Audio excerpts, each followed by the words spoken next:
Halo semuanya, sebelumnya Om Swastiastu, Shalom, Nama Budaya, dan salam sejahtera bagi kita semua. Sebelumnya, di sini saya akan menjelaskan sedikit tentang penyakit antraks yang merupakan tugas dari mata kuliah Ilmu Penyakit Bakteri dan Jamur. Sebelumnya, perkenalkan, nama saya Beatrice Satria Putri Purba dengan NIM 2209511056. Saya dari kelas B dan saya dari Fakultas Kedokteran Hewan Program Studi Pendidikan Dokter Hewan Universitas Udayana. Adapun topik pembahasan dalam materi ini adalah latar belakang, kasus, pembahasan, penanganan, pencegahan, kesimpulan, dan terakhir daftar pustaka. Nah, di sini yang pertama kita akan membahas tentang latar belakang. Nah, antraks merupakan penyakit infeksi menular akut yang termasuk salah satu penyakit zoonosis. Nah, penyakit ini banyak dibicarakan di Indonesia, terutama pada saat menjelang Hari Raya Idul Adha, karena penyakit ini berkaitan dengan hewan-hewan ternak, sapi maupun kambing.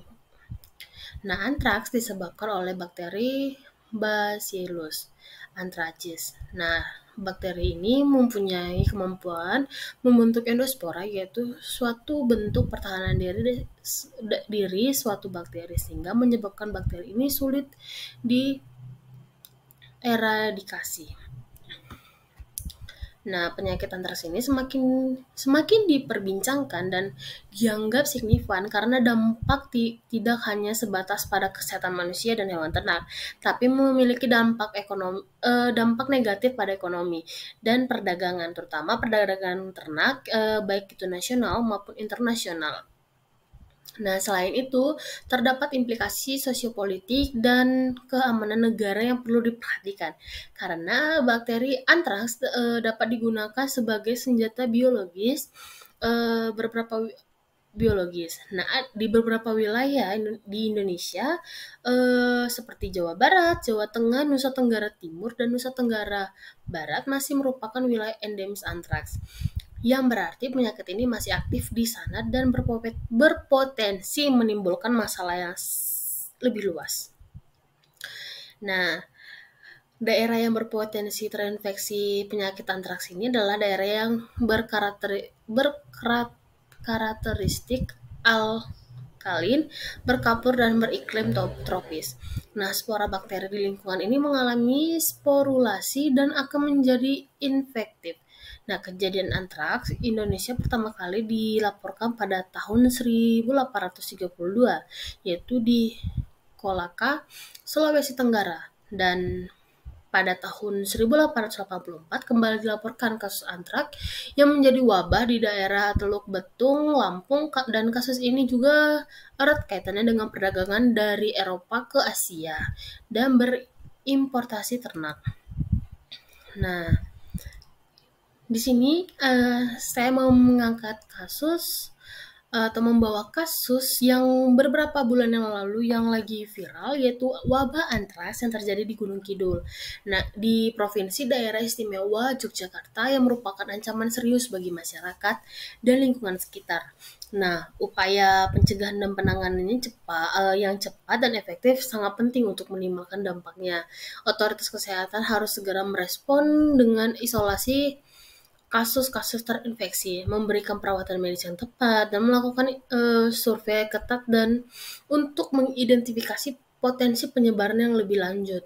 Nah, selain itu juga edukasi masyarakat mengenai penyebab dan penularan penyakit antraks serta langkah-langkah pencegahan seperti vaksinasi hewan ternak harus ditingkatkan. Kerja sama antara pihak berwenang, petani, dan komunitas setempat menjadi kunci dalam upaya mengatasi wabah ini dan melindungi kesehatan manusia, hewan, dan daerah itu sendiri. Nah, yang kedua kita akan membahas tentang pembahasan. Nah, pembahasan ini yang pertama kita bahas yaitu Bacillus anthracis adalah bakteri gram positif yang berbentuk batang dan menyebabkan penyakit antraks pada hewan ternak manusia. Bakteri ini membentuk spora yang dapat bertahan hidup di lingkungan selama bertahun-tahun. Antraks dapat menyebar dari hewan ke manusia melalui inhalasi, injektasi, atau kontak kulit. Bakteri ini memiliki karakteristik gram positif membentuk endospora berbentuk batang dengan lebar sebesar 1-1,2 mikrometer dan panjang 3-5 mikrometer. Bakteri ini bergantung pada plasmid PXO1 dan PXO2 untuk virulensinya. Nah, pembahasan yang berikutnya itu faktor yang penting yang menentukan kapasitas menyebabnya penyakit bakteri ini ialah toksin antraks dan kapsul. Nah, antraks dapat diobati dengan antibiotik seperti penisilin G, amoxicillin, doxycycline, dan ciprofloxacin. Nah, skema patogenesis antraks yaitu dimulai dengan masuknya endospora ke dalam tubuh baik peroral melalui luka atau inhalasi. Nah, spora dalam saluran pencernaan berubah dalam bentuk vegetatif subkutan. Nah, endospora akan difagositosis oleh sel makrofag di mana di dalam makrofag spora berubah menjadi bentuk vegetatif. Nah, spora yang telah berada di kelenjar getah bening akan aktif membelah dan memproduksi toksin sehingga menimbulkan edema, nekrosis, dan limfadentis hemorhagik.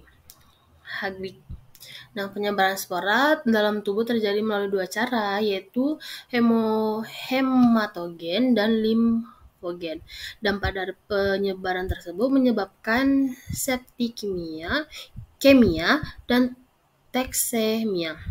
Dalam daerah kuman dapat berkembang hingga puluhan bahkan ratusan juta per milimeter darah. Nah, spora yang masuk ke selaput otak dapat menyebabkan meningitis, proses limfadentis hemorhagik yang menyebabkan edema paru hingga terjadi komplikasi dan menyebabkan kematian. Nah, patogenesis ini berlangsung sekitar 10 hari setelah terpaparnya spora. Nah, yang berikutnya gejala apa yang terjadi gejala antraks pada manusia. Nah, gejala antraks pada manusia itu bervariasi tergantung pada jalur masuknya bakteri ke dalam tubuhnya seseorang. Antraks juga menyerang bagian tubuh tertentu seperti kulit, saluran pencernaan, dan paru-paru atau saluran pernapasan. Nah, saluran kulit itu dengan munculnya benjolan kecil kemerahan di kulit dengan bagian tengahnya berwarna kehitaman, sedangkan gejala antraks saluran pencernaan meliputi mual, muntah, diare disertai darah, sakit perut, dan sulit menelan. Dan antraks untuk pernapasan yaitu nyeri saat menelan, demam, nyeri otot, mudah lelah, dada terasa tidak nyaman, dan sesak nafas. Nah, yang berikutnya itu diagnosis antraks pada hewan dapat dilakukan dengan pemeriksaan fisik, riwayat paparan, dan pemeriksaan laboratorium. Nah, untuk pemeriksaannya itu dapat dilakukan dengan mengambil darah dari telinga dan dibuat preparat ulas. Nah, yang berikutnya gejala dan penularannya. Nah, antraks pada hewan itu menyebabkan kematian cepat dan dapat ditularkan ke manusia melalui kontak langsung seperti hewan yang terinfeksi dan juga bisa terkena melalui konsumsi daging hewan yang terinfeksi atau kita terkena dengan paparan spora bakteri antraks yang tersebar di lingkungan. Nah, gejala antraks pada manusia juga termasuk gelombang tinggi seperti yang saya jelaskan sebelumnya. Gejalanya itu bisa gejala antraks pada manusia termasuk demam tinggi, sakit kepala, mual, muntah, dan lemas. Nah, yang berikutnya adalah penanganan dan pencegahan. Nah, penanganan dan pencegahan ini dibagi menjadi 4, yaitu mengidentifikasi dan isolasi hewan terinfeksi, yang dimana hewan yang terinfeksi perlu diidentifikasi dan diisolasi secara cepat untuk mencegah penyebaran lebih lanjut. Penting juga untuk memantau hewan-hewan ter hewan-hewan yang berinteraksi dengan hewan terinfeksi. Nah, yang kedua, vaksinasi dan pengobatan. Hewan yang belum terinfeksi dapat divaksinasi untuk mencegah penyakit ini. Nah, hewan yang sudah terinfeksi memerlukan pengobatan segera oleh petugas kesehatan hewan. Nah, yang ketiga, pengendalian lingkungan, yaitu dengan langkah pengendalian lingkungan ini seperti pembersihan dan sterilisasi area yang berkontaminasi serta pemusnahan sisa-sisa hewan yang terinfeksi sangat penting untuk mencegah penyebaran penyakit antraks. Nah, yang terakhir, edukasi dan kesadaran masyarakat. Masyarakat perlu diberikan informasi yang jelas mengenai antraks. Nah, mengenai antraks, gejala, cara penularan, dan langkah-langkah pencegahan. Nah, edukasi yang didapat akan membantu masyarakat mengambil tindakan yang diperlukan untuk melindungi diri dan hewan peliharaan mereka.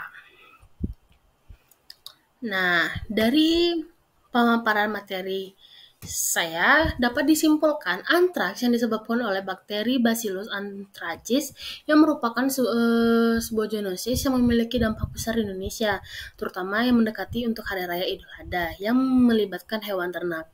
Nah, penyakit ini memiliki sejarah panjang dalam literatur medis dan telah menjadi masalah signifikan karena dampak yang meraba jauh melampaui kesehatan manusia dan hewan ternak. Selain itu, selain menyebabkan gejala serius pada manusia seperti demam tinggi, mual, muntah, penyakit ini juga memiliki implikasi sosioekonomi, terutama pada pedagang hewan. Nah, ancaman antraks sebagai senjata biologis dan keberadaan di wilayah-wilayah tertentu di Indonesia yang masih endemis menunjukkan pentingnya pemahaman dan tindakan pencegahan yang efektif. Efektif dan pencegahan melalui vaksinasi hewan ternak, identifikasi, isolasi, serta pengendalian lingkungan dan menjadi kunci dalam mengatasi penyakit ini dan melindungi masyarakat.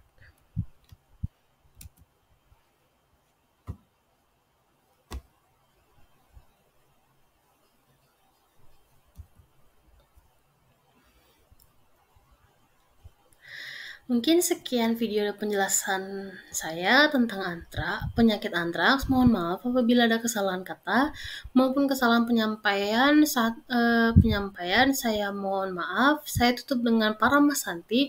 Om Santi Santi Santi Om. Wassalamualaikum warahmatullahi wabarakatuh. Shalom dan salam sejahtera bagi kita semua. Terima kasih.